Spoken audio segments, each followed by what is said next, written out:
I work in the technology staff. I do tech support.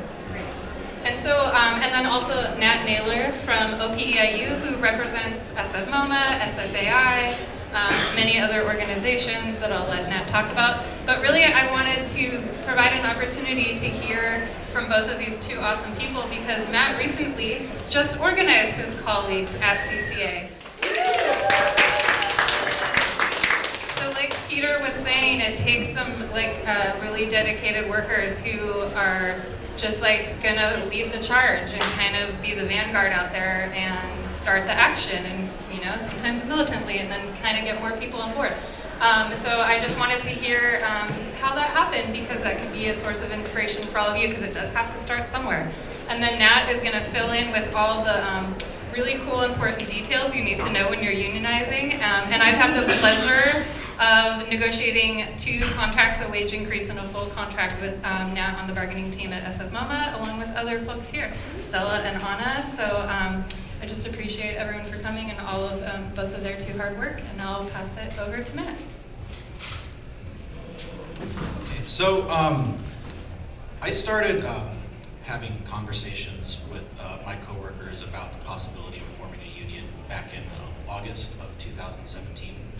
And at the time, it had become pretty well known for about a year or 2 that the college was going to be unifying both of its campuses. So CCA has 2 campuses. It has one in Oakland and it has one in San Francisco. And the plan right now is to eventually close the Oakland campus and move everybody and everything over to San Francisco. So there's a lot of really far-reaching decisions being made affecting everybody's jobs and everybody's lives as a result.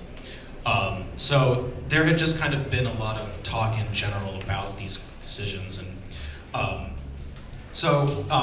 just started talking with coworkers about what the possibility, just people that I was really close with, what the possibility of forming a union would be and how that would help us in how those decisions were going to also affect us. So we're having a lot of conversations really about fairness and who decides what is fair, and how we could get a seat at the table and have some power in how those decisions are made. And all of those conversations kept coming back to kind of the arbitrary nature of workplace power dynamics.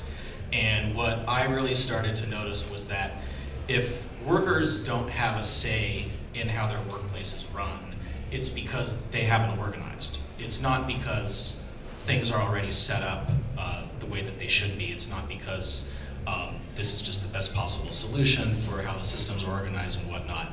It's just because people haven't done anything about it.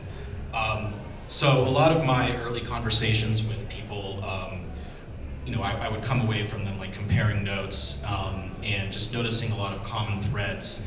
And one of them was that people didn't really know what to do or how you would change things.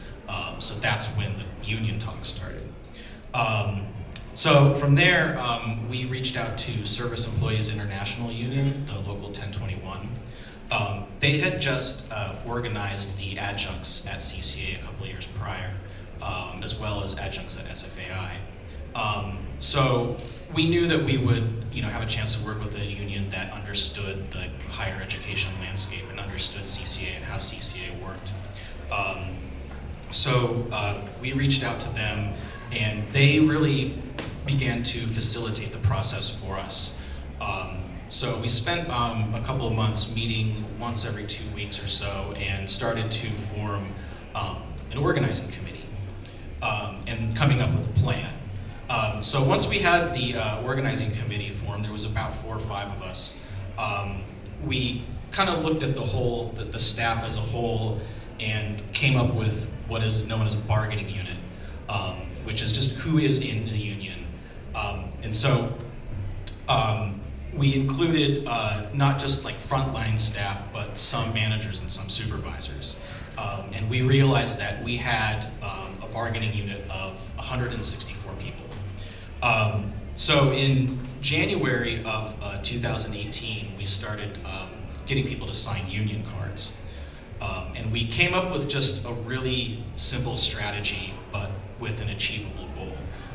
So one of the things that I think was really helpful for us was to understand that like the idea and the process is actually very simple. And when you explain that to people and they start to realize that there's actually a plan to win, they don't necessarily feel as kind of hopeless or pessimistic about the chance of actually having a union or actually being able to affect some kind of change. So the goal was just to basically get, so I'm sure you'll probably talk about this, but basically you need 30% of your bargaining unit to have signed union cards in order to file for an election. What SEIU had us do was, instead of just getting that 35% and filing for an election, we actually went for 65% so that we could file for the election so that we knew that we would win the election once we had it.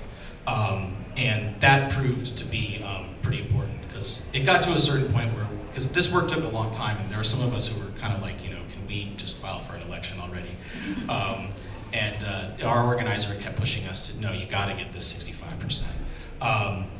So it was just, so we started, you know, we did all this work initially underground. We weren't public about it at all. And that's really important, because once you go public, it very much changes the nature of the organizing that you're doing. So we just started bringing in people one by one. We were tracking our conversations, making notes about the conversations, setting really simple weekly goals of like, let's try and get, you know, 3 people signed up this week. Let's try and get, you know, 10 people by the end of the month. And just bringing people in one by one. A couple people that came in actually ended up joining the organizing committee.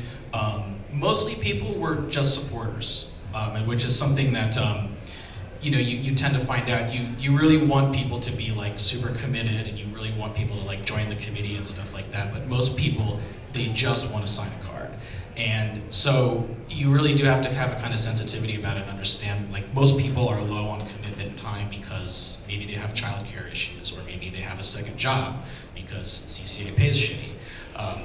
So there's all sorts of reasons that, you know, people can't make as much of a commitment as you'd like to see. But it's something that, like, you know, you start to realize, though, that like, once the support's there, that's what really matters. A big thing that we learned through this was that when you're having these conversations with people, you spend 80% of your time listening to what they have to say, and then you only spend 20% of the time actually talking to them, and asking them if they think things will change and how. And so that's basically how these conversations would go. And at that point, you know, after you talk to people about, you know, what they think would change and how it could change, and you know, you find that a lot of people don't necessarily have any idea of, you know, what you do, and that's when you introduce the idea of the union, and that's when you actually get them to understand like what the plan is, how the process works, and once people see that there's people working on this, they really start to kind of come around to the idea that this is a real possibility. And that's really kind of what inspires people and gains their trust. And so, you know, one of the takeaways from those conversations that I had was that when you get people to realize that their labor is their leverage, they suddenly realize that they're not totally powerless. And that's a really important thing, is to be able to flip that switch for people and get them to understand that they're actually a lot closer to affecting real change than they think they are. So we organized underground up until, I think it was November of 2018, and then we went public, and we had 40% of the bargaining unit signed up to union cards at that point. So it meant that we already had enough to file, but we were going to keep going.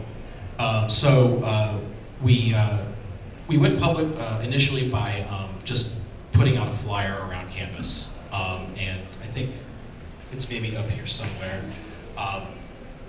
But some of the organizing committee, we put ourselves on the flyer. We put all of our names on the flyer to show people that, you know, that we were willing to put ourselves on the front line, and we were willing to do the work. But once, and so we did that, and then we sent out an email to everybody who hadn't signed a card yet that was going to be in the unit, we sent them an email basically announcing our campaign to them and giving them a chance to get in contact with us. But once you get to this point, and the administration knew what we were going, they could then start to push back. And this is like a really important point that I want to make, is that you really can't think like a lawyer when it comes to this stuff. You have to think like an organizer, because there are the labor laws are actually pretty weak. And the NLRB is not really there to do anything other than oversee the process. No one's there aren't like any sort of like outside things that are just gonna come along and help you or stop the administration from doing things to intimidate people or to disinform them of what's going on. So that's where solidarity with coworkers becomes really important. And then, so just showing people that they aren't alone, building power that way, doing it publicly, was really important.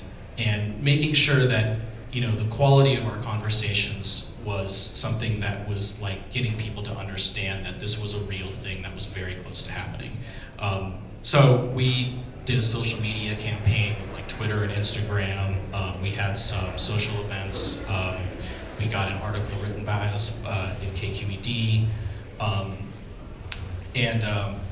So at this point, the college basically kind of starts to do this like disinformation campaign.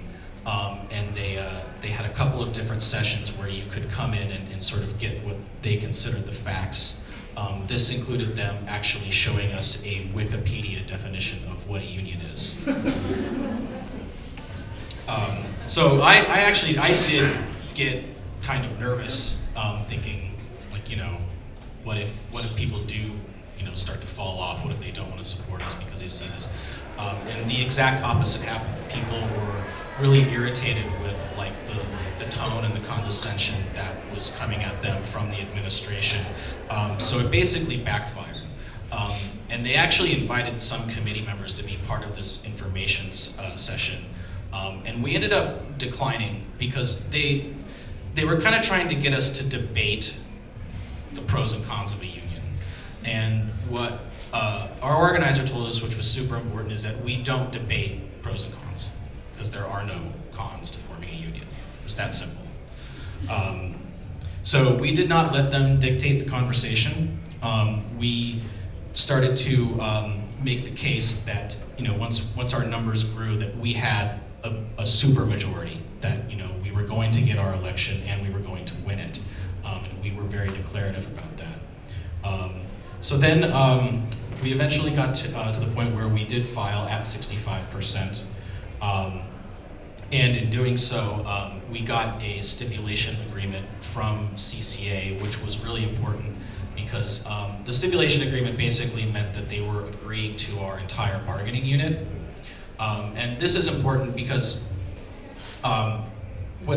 so basically what it meant was that if we won the election, everybody that we proposed that would be in the unit would be in it. But the school was pushing back with, well, if you're a manager, you can't be in it. But the burden of proof is on the employer to prove that people meet this very specific definition of what a manager is. And so their lawyer was having them, agree to the stipulation agreement, but on the other hand, they were giving out information as if they hadn't actually signed this agreement. But in the end, it didn't matter though, because we did win the election. So yeah, like I said, we filed at 65%, we got the stipulation agreement, and then we started a Get Out the Vote campaign. And so we were following up with our supporters, making sure that they knew when the election was going to be, where it was going to be, making sure that they were going to vote yes, making sure that they were going to text us once they had voted so we could mark down their name as voted. We got support from students too, which was also really important. By the time we had gotten to this point and filed for the election and everything, the school clearly wasn't prepared for any of it. I think that they thought that we started our campaign in November of 2018 when we had actually really begun the campaign in January. So I think that they were thinking that, there's no way that they're ever going to get, enough, votes by this point. But they were very wrong. We ended up winning the election. So out of the 164 people, I think we had, not everybody was there to vote that day, but we had 80 yes votes, 15 no votes, and then 28 contested ballots, which the school tried to contest, saying that people were eligible. We won with those contested ballots. They didn't matter because they only matter if it's going to actually change the outcome of the election. So they actually never got counted, but we won with something like 80% yes. We're on the way to negotiating our first contract probably sometime later on this year. We're not quite sure yet.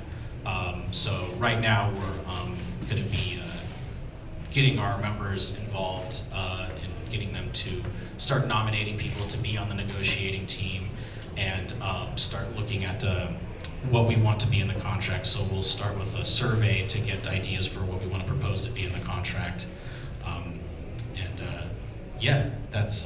That's where we're at right now.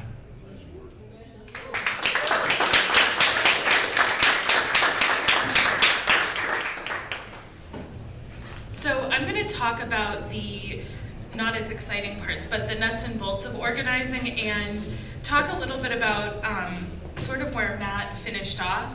The entire point of organizing your colleagues to come together is obviously for collective power, to have a voice at work, but it's also to achieve a union contract.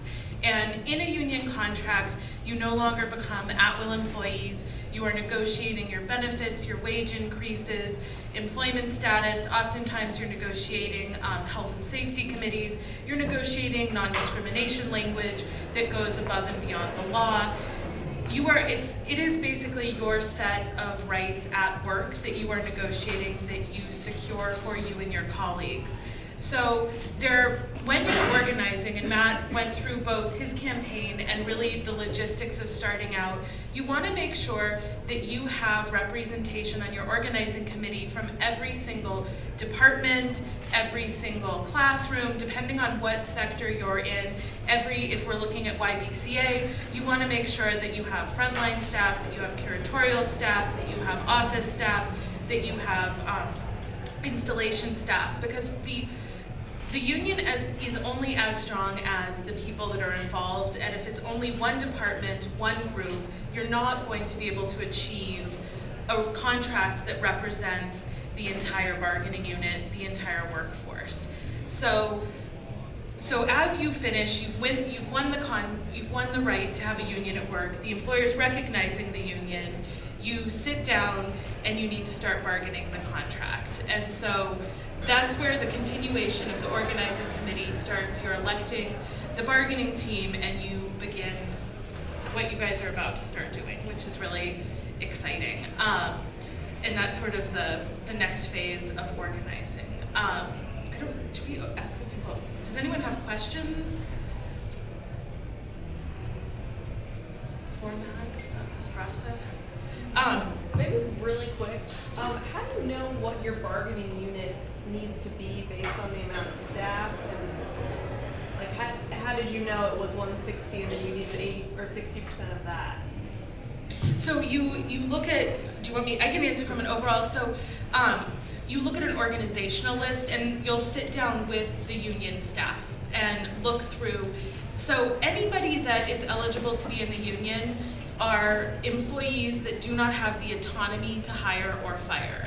So you can have supervisors that direct work. So at SF MoMA, our senior museum preparators who are pointing shows and running shows, they're in the union. So you can have people who direct work. You can even have folks involved in the union that have some part of informing discipline because they're overseeing work product, but you just can't have people that, I call it the flip the switch, that have the autonomy to decide the fate of their colleagues. Mm-hmm.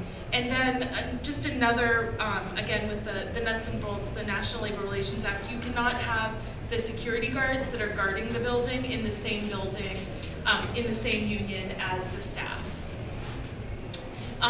So you go through the organizational list with the organizer, and then you also, when you get to a certain point in the campaign, can request what's called an Excelsior list, and that the employer is legally obligated to give you that list after you file that lists every single union eligible employee.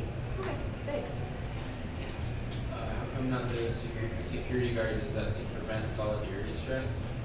No, it's a law with the National Labor Relations Act. Or it's a law. You The cannot idea have. was they didn't want the people that are guarding the chicken coop to be with the chickens. Yeah. Yeah. So the logic was security guards are part of management, they're supposed to deal with the workers, we don't want them in the same union. That happened with us. We did get some of our public safety officers to sign union cards, but after we filed for the election and the lawyers were working on the stipulation agreement, we had to keep them out of the unit because of that law. And so, but there is some talk of them forming their own bargaining unit right now. Oh, awesome. Yeah. Yay. Yeah, there's something called common interest, I think. So if there had been a majority of them within their department, I think there's about 20 officers. If a majority of them had signed union cards, then they would already be on their way to having their own bargaining unit, but that didn't happen, so they had to be taken out of the unit. I'll just add on the security front, an exciting organizing act going on now is as of yesterday in Seattle, the Freibiesian security guards started to organize their own union publicly, and they asked, they had a whole press conference yesterday, and they were getting in touch with SF MoMA's union to spread the word, but they asked for voluntary recognition and are waiting to hear if they'll get it. So that would be like a great solution. I'll also give a plug for this booklet that you should take because it's free and you can take more because we printed many. And it's really just information we compiled from the internet, including a great excerpt from Fred about what unions are and the value of unions. As well as how you go about starting one with illustrations from Tana Tucker, who has a project over there. And I think I saw another question somewhere. Oh, yeah. Hi, I'm curious what unionization might look like for a group like teaching artists, or if that's possible, or thoughts on that maybe. We don't share. Do you share a single employer or no? Yes, I think that it's very common for teaching artists to work for several organizations, and some organizations, it is there's lots of us, and we're at-will employees, but then we're also I don't know if that's what everyone has. I think it's a lot of people are also, might not have that. So when you have different employers but a shared job, there's some talk in also the art handling world of on-call workers to meet with a union and start an association, and that association can then on your behalf go to the various employers and say to those employers, these workers have decided to unionize. We understand that you have a contract basis relationship with them, but we would like to meet and discuss a certain set of standards for their employment, and to empower those employers to sign on. And sometimes in certain areas, the employer is politically incentivized to want to advertise themselves as a union employer or wanting to affiliate themselves as a union employer or with this association. So the first step would be to gather all of your colleagues together, or as many as possible that are working at 2, 3, or 4 organizations, and talk about forming an association, and then figuring out which union is the best home for that, and then working on that union reaching out to those employers. Thanks so much. Yeah. Other questions? I have a question. Was there a question back there? I have a question for you too. I was thinking about, Peter mentioned this idea of you need the heat. And I was thinking maybe there's someone in this room and they're feeling the heat and they're new to organizing. They've never organized before. Maybe even unions are new to them and they're excited and they have questions and they want to take that information somewhere. What comes to mind from you two? What would you tell that person?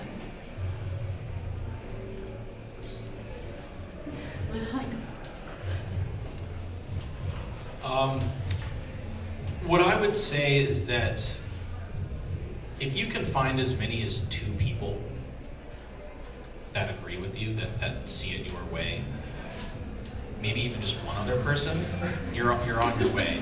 I mean, that's literally it. It's not rocket science. It's just conversations that you're having with people. It's like the most important thing that you're going to do is just to talk to people.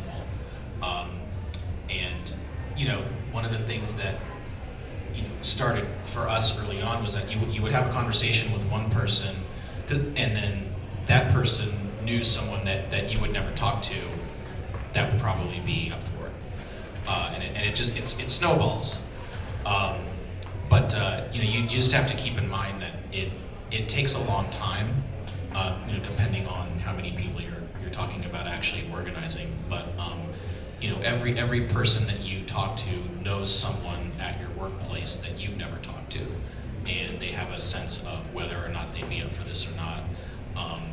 And you go from there. But like I say, if you know as many as 1 or 2 people, you're kind of actually already on your way. That's exactly what I'd say. Start talking to people. I think that what I'm finding more and more is that as technology is so prevalent and people lead much more isolated lives, that it's really, really powerful when people start connecting in person, when people start connecting at work, and when people start having honest conversations with their issues at work. So taking that first step of bridging new relationships, talking to people, as Matt said, all it takes is one conversation. We have some incredible union leaders sitting in this room. Clyde was on the bargaining team, Anna, Stella, Jesselyn, and all of them at some point got involved or had that moment of, I need to do something, I want to get involved. And sometimes it starts as simple as, I am not making enough fucking money and I need to figure this out. I mean, it's really real in the Bay Area. That's where the majority of our conversations start. And I was just talking to Anna about one of our really dynamic rank and file leaders who actually, I don't know if any of you saw our social media campaign during our SF MoMA struggle, I think that she said she woke up one night and thought we should start an Instagram campaign. I can't remember exactly what the story was, but she actually started to get involved with the union as a young, struggling mother of 2, and said to me, I think it's tacky to talk about struggling to survive, but I also know that I'm struggling to survive and need to start talking about it. And we just have such an ingrained sense of internalized classism, especially for arts workers. As we always say, psychic benefits do not pay wages. And there's this feeling in this work that you're doing, God's work, or you're doing art for teachers, you're doing God's work, or you're getting to work with artists, and you should be grateful to even be walking through these doors. And that it's tacky to say, I'm really struggling while I'm working here.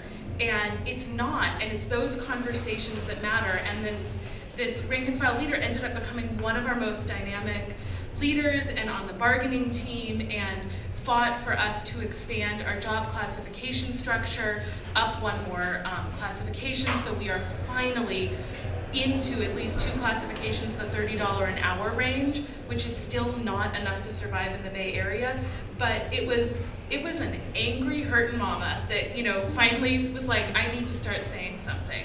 So conversations, being honest about what's going on. I would also say that one thing that I found out, like if you're having conversations, if you really want to get a conversation started with somebody, tell them how much money you make. Because first of all, like if you're showing somebody like you trust them enough to like just be honest about this, because people are either going to think that you don't make enough money or that you make way too much money, and that really gets people talking about their own situations, and then they start talking about other people that they know, other things that they know. A lot of it really is too just gossip, to be honest with you. There's that great thing. I was going to plug that. Yeah. No, go ahead. Oh, there's a great web forum going on right now where museum or art workers from around the country are kind of anonymously putting in how much they make into a sheet, and in full transparency. Like I looked at how much I make compared to other education communication associates in the country, and I was like, wow, I'm making a lot more than these people, but partially I think that Jessalyn and I were talking this morning, they don't have which ones are unionized and which ones aren't on there, and I absolutely would say that, you know, where I'm at is because of, you know, our It's organization. also because you and Jessalyn organized your coworkers to fight for a raise for all of you. Yes. I mean, you Yes. guys, they utilize, so I think everything when you're forming a union is organizing mode. You're always organizing, you're always talking to people, you're always reaching out, and, I mean, don't be modest, Jessalyn and Stella came together and said the education department is radically underpaid. So even within the confines of the union, used the union to organize their department, to rewrite their job descriptions, and to put forward to get those upgraded. And I would even say, like, you know, it doesn't end once you have that first contract. Yeah. There's a lot of the most satisfying work that I do at my job as a shop steward is just people come to me when they're having problems, and I feel so honored to be a safe space for that, you know, to be a portal to Nat when I can be, help myself, but it really is, there's a lot of beauty in it beyond just the initial organization. It can be really important, both emotionally and financially. But we have other questions. I have a question. So one of the things that I found like most joyous about organizing SF MoMA is that we have a bunch of extremely creative people, and we were able to do some like capitalize on people's creativity to do some really great actions or communications. And I just wonder, like Matt and Nat, if you could give some examples of what their sort of favorite tactics or favorite actions that you have at CCA or Nat at other places you've organized. You know, we were actually kind of short on tactics. We did, I mean, we started an Instagram account and a Twitter account, you know, did social media, stuff like that. But I think one of the things that helped a lot though was getting support from the students, because the school can't get mad at the students. You know, they can't make them look bad. And you know, young people like the students younger these days, they're pretty vicious and brutally honest in what they think about things. So getting them to, I think some of the slides I went by, they were holding up slides about why they or signs about why they support the staff. Yeah, you know, that was something that we did, like posted on social media, and yeah. So I'll talk about three in particular. One at the San Francisco Art Institute at SFAI, where the Diego Rivera mural is. The SF Poster Syndicate repurposed the Diego Rivera mural with all of the different union names. So it was Matt's union that was organizing and bargaining with the adjunct faculty, then the faculty association, and us, the staff union. We were all in really difficult bargaining, and the SF Poster Syndicate did they do these really cool things where they live screen print. So we had a rally in the main courtyard at SFAI, and then they were just printing posters to give to everybody, so they were like everywhere. And so that was amazing. And I think as far as tactics, making partnerships with groups like that or with different artists. Another one, about 12 years ago at the University of San Francisco, their proposal was so offensive that one of my bargaining team members just reacted without sort of thinking or going through the chair in bargaining and was like, that's peanuts. So at the next several sessions, they had us bargaining in this very fancy conference room that had, stupidest thing ever, had a glass wall to the outside, and so we had actions where students and our staff were literally just throwing peanuts at the glass while we were in there bargaining, and it actually turned the tides of bargaining. And then we have been at the San Francisco Museum of Modern Art in bargaining for the past 3 years, essentially, from reopening until just bargaining. And so our Instagram campaign was really beautiful. We were incredibly blessed to have the official museum photographer on our bargaining team. So we were, if you look through our account, I mean, some of the our members are gorgeous, of course, but some of the photos are just incredible. I mean, they're to me, as a nerd who's dedicated my life to unions, like, they're about what people do. So it was having people come forward and a photo of them in their workspace talking about their work, and that was really beautiful and one of my favorite campaigns. And then my other favorite campaign is over there, where they literally put the amount of money that the shitty wage increase offer was going to be into a bag, and that was just really visually pretty stunning and upsetting to see how crappy that offer was in real money terms. So I could go on and on, but those were some of my favorites. I just wanted to add a special shout out to Kampala from the Oakland Education Association and their college. Some of the amazing artwork you see in this room is a product of what we were just talking about. Where do you want to say anything about what you did, or no? Okay, I won't put you on the spot. You should ask her. I'll just say quickly that we learned about an art build from the Milwaukee teachers, and they just did a ton of beautiful art for all of their campaigns, which they have to run a campaign for every single thing that they try to get in in the teacher union there. And so we had the opportunity to bring it to Oakland, and it was one of those things that brought out people in a way that hadn't brought people out before. Artists came out, the dancers came out, the actors came out, the students came out, parents came out, and so the art build was something that really helped galvanize the community around the strike that we had.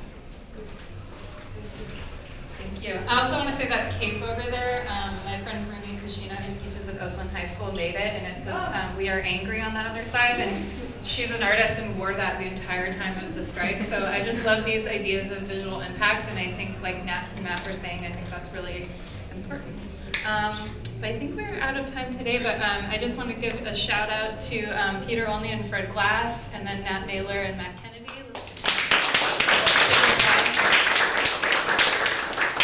So we're going to be in this room till 6 p.m. today, and so if you haven't, please take copies of those free booklets and buttons. We have many, many more. Nat's going to be sticking around. There's cards up there where you can write down your burning union questions and get them answered. We'll have this slideshow going that has some of the Instagram accounts that we talked about, as well as quotes from arts workers across the country, and then some little archival material back there. But thanks everyone for coming. And also, if you put your email on the list, we'll send out some of those resources, like the recordings of the talks, or like Stella mentioned, that spreadsheet that's going around about our worker wages. If you saw the Facebook event for this, it's posted in there too. But thanks everyone for coming and joining us.